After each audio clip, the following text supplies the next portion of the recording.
A woman of God must always hide these 7 things from man. Being godly doesn't mean being fully exposed.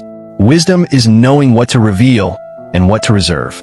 Not every man deserves full access to your heart, your mind, or your vulnerability.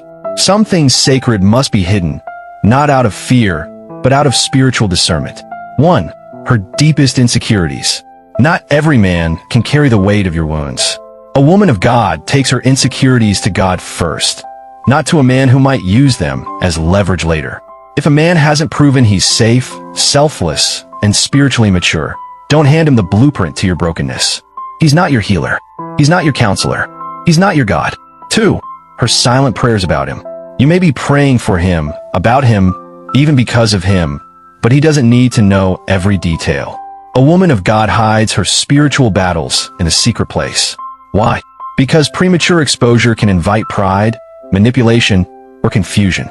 Until God confirms his role in your life, your prayers about him are sacred, not shared. 3. The depth of her feelings too soon.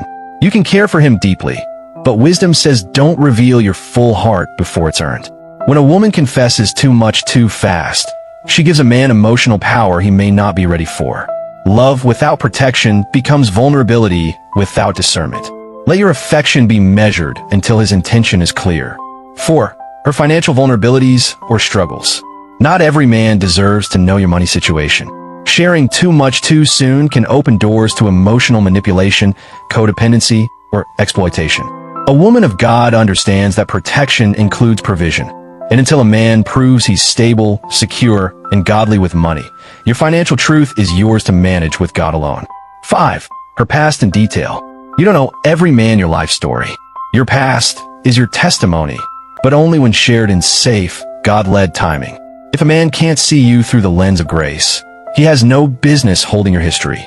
A woman of God shares her scars when the Holy Spirit gives release, not when her emotions crave connection. 6. Her spiritual discernment about him at first. Sometimes, you already know the truth about a man spiritually, but God hasn't told you to speak it yet. Maybe he revealed red flags, or even potential. But wise women wait. You don't need to correct, confront, or confirm anything before God says so. When you speak prematurely, you risk becoming emotional instead of prophetic. Timing matters, even with truth. 7. Her full access, physically, emotionally, or spiritually. A woman of God guards her gates. Her body isn't freely given. Her emotions aren't easily accessed. Her spirit isn't open to every man who calls her beautiful.